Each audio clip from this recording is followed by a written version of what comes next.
What's good, everybody? I am back. I know. It's been a pretty long time. But, a lot's been going on. But I'm getting right back into it with the NBA season. Also, I'd like to, congratulate the New York Knicks on getting their NBA championship. I was rooting for the Spurs, but, the Knicks, man, they just had it this year, But with that said, we'll get into the video.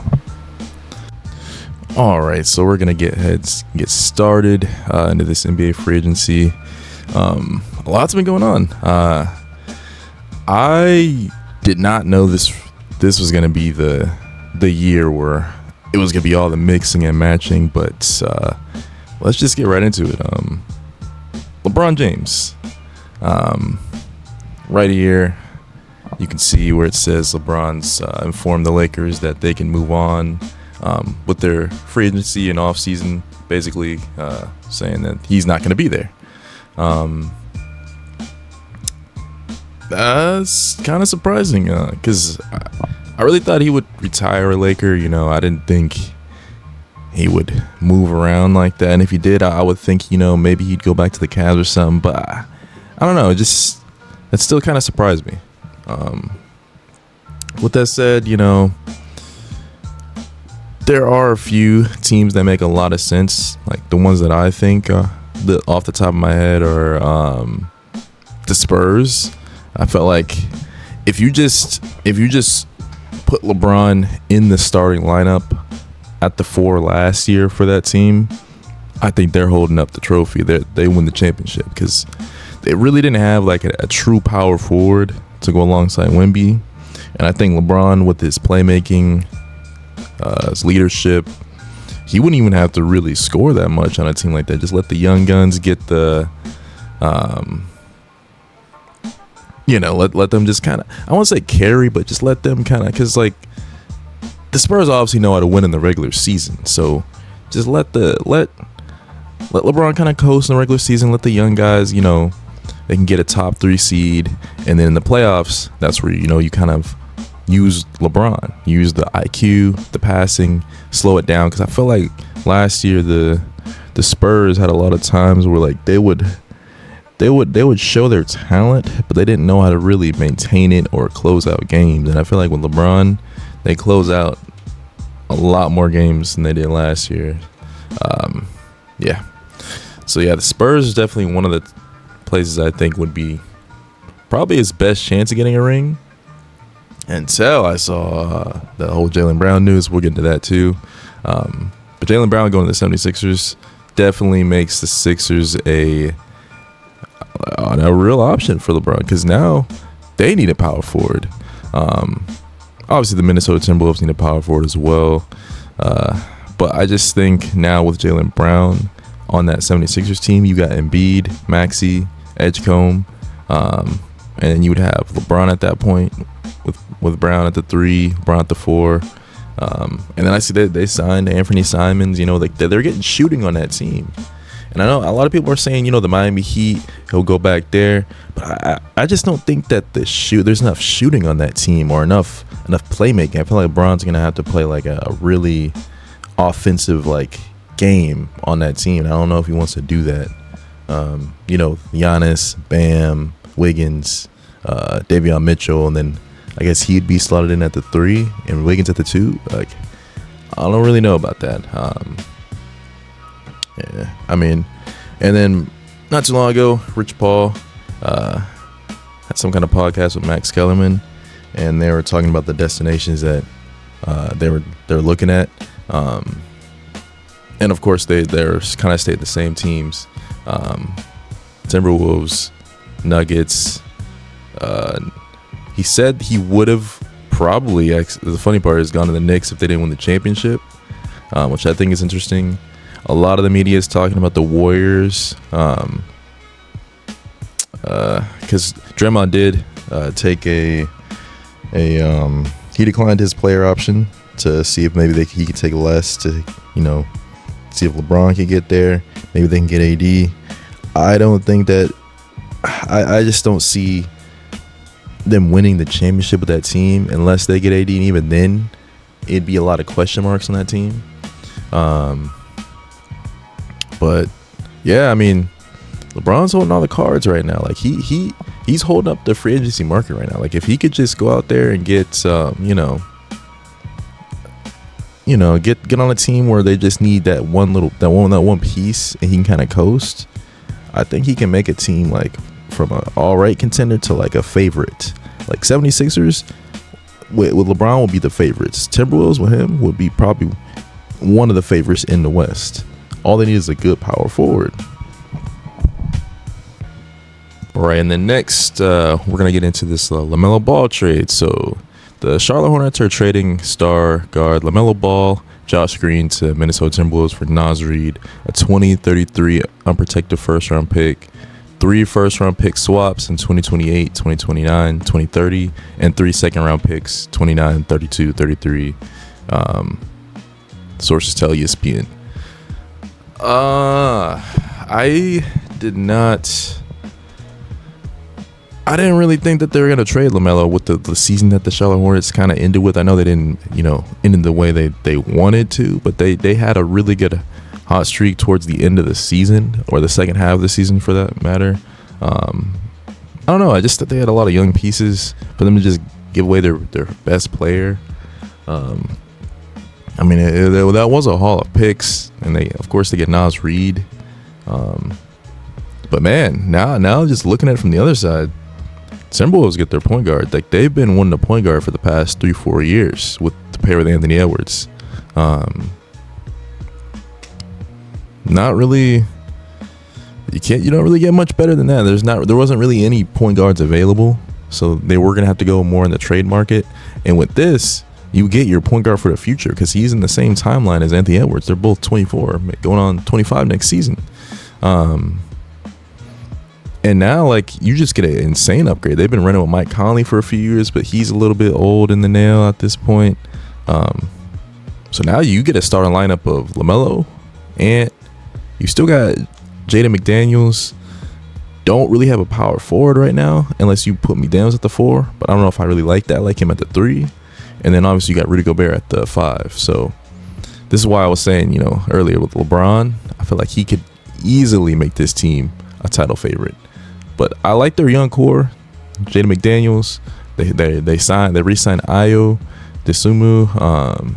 Obviously you got Ant, and then you got LaMelo Ball.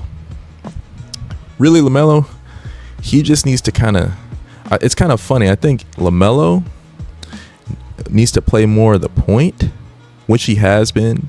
But what I mean by that is he needs to take more like the playmaking off of Ant, and Ant needs to take so much of the high shot volume from LaMelo. Like they kind of need each other in this sense.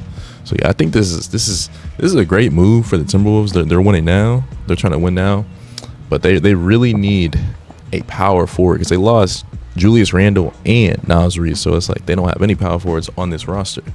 And I know that they're interested in players like obviously LeBron, which I mean, who isn't? And I also saw some stuff about Rui Hachimura. I think that could be very interesting. Been shooting the lights out for the past 2-3 years. Put him at the 4. Great shooting to space out the floor when you got Rudy Gobert in the paint. But yeah, Minnesota. It's getting interesting. They got probably the best backcourt in the league right now. All right, heading back east. Wow. We got Kawhi Leonard getting sent to the Toronto Raptors for Brandon Ingram, Grady Dick, 2 first-round picks, 1 pick swap, 2 second-rounders. Sources tell ESPN. So we got Kawhi headed back to Toronto.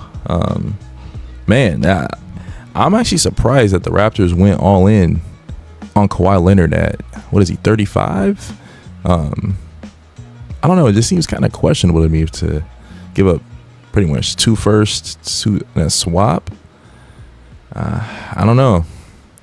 I mean, they do get off BI, which he kind of had a stinker in the playoffs. Maybe they just said we need to kind of take advantage of what we got with Scotty Barnes. So you do pair Scotty Barnes with Kawhi, and that's gonna be That's gonna be a crazy duo. Really good defensive duo right there. Kawhi Leonard at this stage and age, the season he had last year, he was one of the better two-way players. We had a really good season last year, so I mean, I don't knock him for going after him. I'm just surprised they had to go 2 first. But yeah, I mean, Raptors are making things interesting in the East, at least. You got Emmanuel quickly, Kawhi obviously, still got RJ Barrett, and you got players like Scotty Barnes. Yeah, I mean, it can get interesting in the East, man. Like, I know the Knicks just won it, but it's really anyone's game with the way things are shaking up right now. So yeah, I mean, I like this trade for the Raptors. I feel like they maybe gave up a little bit too much. Maybe they get 1 first, but 2 seems a little bit pricey for a kind of an aging superstar. Yeah. And we got the next one. We got Ja Morant. Memphis Grizzlies are trading 2-time NBA All-Star Ja Morant to the Portland Trailblazers for Jeremy Grant and Chris Murray. That's it. No picks, no swaps, just a straight up. We don't even like the Memphis basically said, "What y'all got? We'll take it." Like, they didn't get no picks for your franchise player. You didn't get any picks. You basically salary dumped because Jeremy Grant. A lot of people think he had one of the worst contracts in the NBA.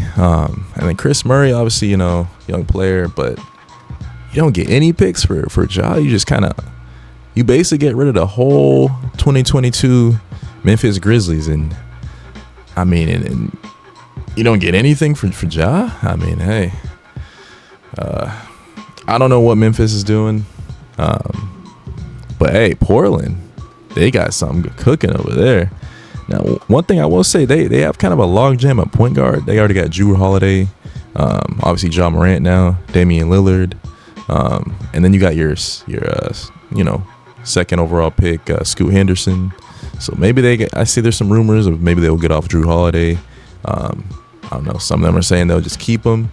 But hey, Ja Morant and Dame backcourt, not the best defensively, but I mean, hey, if Dame can play a little bit off the ball, it could be a little interesting. We got Ja, Dame, Denny, got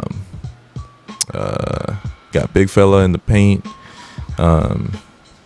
Yeah, they got some up there. They definitely got something. I don't know if I would say they're like contenders, but maybe they'll be like that, that like 7th seed in the play-in, maybe like 5th seed or something like that. Donovan Clean, that's what I was thinking of. Like they got some, I mean, if you can get a point guard talent like Ja Morant and not have to give up any picks or anything like that, like you just barely salary dumped, I can't get mad at the Portland Trailblazers for doing that trade. So I feel like that's a really good trade for Portland. I still don't know what Memphis is doing. I still don't. Going back to Los Angeles, we got breaking news there in LA. Los Angeles Lakers are acquiring Walker Kessler from the Utah Jazz for an unprotected first-round pick with 2031, 2033 first-round swaps, 2028, 2030. And the Lakers will also sign him to a 4-year deal, $130 million. So probably going to be about an average of 32 million around that range. So Walker Kessler's getting paid. The Lakers for the past 3 years have been interested in getting Walker Kessler. So I mean, Luka, he was wanting an elite rim rolling center that could shot block. I mean, he can definitely do that. They're investing a lot into Walker Kessler's services. Now this definitely gets them out of the talks with Jalen Duren. But Jalen Duren's asking for a max. I just don't see what the Lakers need. I think they need a little bit more. I also see they made him a couple more moves. They got Colin Sexton, and Quentin Grimes, a few other pieces. So they're making a little team with Braun leaving. But yeah, they definitely get their guy. This will be their guy for the foreseeable future because they've kind of exhausted all of their picks. So now anything left would just be signings. And I think they have a few second rounders left, but this is about it. This Luka, Austin Reeves and Walker Kessler for the foreseeable future, at least. Going to South Beach, blockbuster trade. The Milwaukee Bucks are trading franchise icon Giannis Antetokounmpo and Bobby Portis to the Miami Heat for Tyler Hero, Khalil Ware, Jaime Jaquez Jr. Sorry if I mispronounced this. Kasparas Jakionis. Yeah. And 3 first-round picks, including number 13, 1 pick swap, and 1 second-rounder. Sources tell ESPN. Giannis. Past 2 years, we've been getting rumblings that he wanted out. Did he want out? They don't know. Who knows? Giannis is sending these cryptic messages. And then where there's a lot of buzz of him going to Boston, swap for Jaylen Brown, which that's definitely not true. We'll get into that. But Giannis in South Beach, I mean, the team needs work. I mean, they got the big fish. Pat Riley got the big fish, which everyone's always wanted to do since he's been there. Giannis and Bam, that's an insane defensive duo in the front court, but I don't know about the ball handling. Davion Mitchell, I don't know if I want him as my starting point guard. Like, I like him, but I don't know if I want him as my lead guard. And then you kind of have to put Wiggins at the 2 because you don't have enough money to re-sign Norm Powell, and he left. I don't know that they go, and then they don't have much wiggle room now. They gotta kind of be creative. But with the team now, I don't see them being unless they get like a Braun or somebody. I don't see them being like a true contender. They'll be kind of like, that team where if the right matchup hit, like they can do something. But I don't know if I think they're gonna win anything. But it's pretty crazy. Giannis moving on up. And obviously there's other smaller moves that have been made, not like the big headline names, but the San Antonio Spurs picking up Tobias Harris 2 years, I think about $16 million per year. Hey, I mean, they really needed a power forward, and after the season Tobias had on the Detroit Pistons, them getting a legit power forward, I don't know if he's going to start over Champagnie or what they're going to do, but they could definitely use a 4. I said Braun. It doesn't seem like they're getting Braun. So, I mean, you can get a guy that can kind of get his own, can shoot, plays a little bit better defense than some targets that they were looking at, like Rui Hachimura. I'm not mad at it. He is a little bit on the older side, but I think he got 2-3 more years in him. So, I mean, they trying to win now. All they needed was a power forward, and then they just need the young guys just need to get better. And I think with that finals experience, that playoff experience that they got, that they're going to be much more hungry and just overall better next year. And wow, this trade caught me way off guard when I saw this. Like, blockbuster. The Boston Celtics have agreed to a trade between Jaylen Brown to the Philadelphia 76ers for Paul George. 2 first-round picks, 2 second-round picks. That's crazy. The Boston Celtics, keep in mind, ladies and gentlemen, the Boston Celtics just traded a Finals MVP, and they got an aging star at 36 years old with Paul George. No disrespect. 2 first-rounders and 2 second-round picks. You basically swapped a player that led y'all to the playoffs, and y'all thought it was gonna be a real rebuild, and y'all was gonna be last seed, and y'all made it to the playoffs. He was top 3, top 4 in MVP. Like, the Jaylen Brown disrespect, I don't get it really. Like, and the crazy part is Jaylen Brown didn't even request a trade. This was just Brad Stevens straight up. Like, I don't know what it is. All the stat geeks say analytically Jaylen Brown's a minus player, but I don't get it.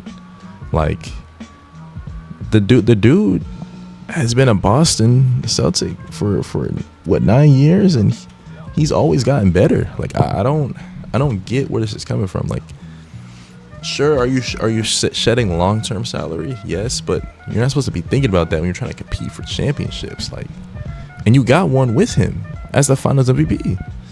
So it's like, Philadelphia, y'all fleeced because y'all didn't really. Yes, y'all gave up the picks, but y'all didn't give up like any actual players that like y'all just did a Paul George swap. Like, yeah, you guys got a guy in their prime, two-way, for an aging star that we don't know when he's gonna hit the wall. And it really, maybe this all started with the whole Giannis talk, because it seems like every year Jaylen Brown's always in trade talks.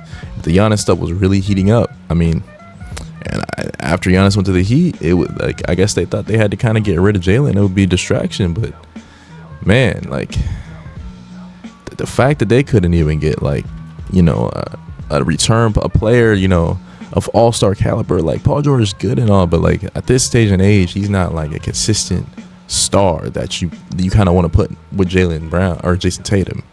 So like, to me, that's just, I don't know with that one, man. Like, that was one of the craziest things I've seen like so far, man. But going back to LeBron stuff, if we go back to, let me so I can pull it up. If we go back to when I was talking about Rich Paul, if we look here, it shows the teams that LeBron, and if you don't know, Rich Paul's obviously with Clutch Sports. He's LeBron's agent basically, and he's talking about the destinations that would best fit LeBron.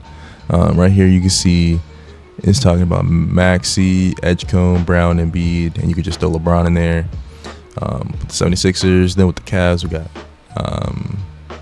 Mitchell, Harden, Mobley, and Allen. But it says I think no Darius Garland. We got Mitchell, Wiggins, Giannis, and Bam on the Heat, obviously. Ant, Melo, McDaniels, Rudy Gobert.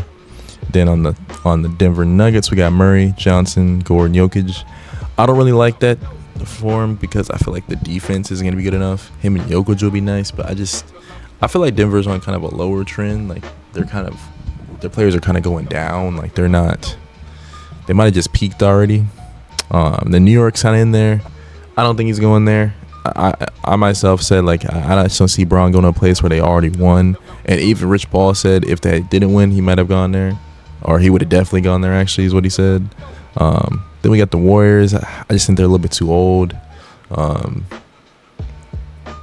If you ask me, I really just think it's like, if it's just winning, not money, like they say, if it's just about winning, Timberwolves, Spurs, which I think are in the corner, and 76ers. So those three teams, 76ers, Spurs, and Timberwolves, are the only teams I can see him having a legit shot at winning a championship, joining them, to me at least. But yeah, I mean, by the time y'all see this video, he may have already made his decision, because I think they said in the next coming days he'll kind of talk with teams, see what it is. So I guess in the next couple of days we'll probably see where exactly he's going, because he's probably holding off a lot of other trades, because it's apparently every team is calling Rich Paul's phone trying to see if they can get LeBron's services. So yeah, that's the next domino that's gonna fall, and then you'll probably see a lot more trades and moves and signings after that. But yeah, until then, we'll just kind of wait around. But man, this has probably been the craziest offseason ever. Yeah. But yeah, with that said, everyone, I hope you all have a amazing 4th of July. If it's past that, I hope you all had an amazing 4th of July. And I pray that y'all are all blessed. In Jesus' name we pray, amen. And I will see y'all in the next video. Peace.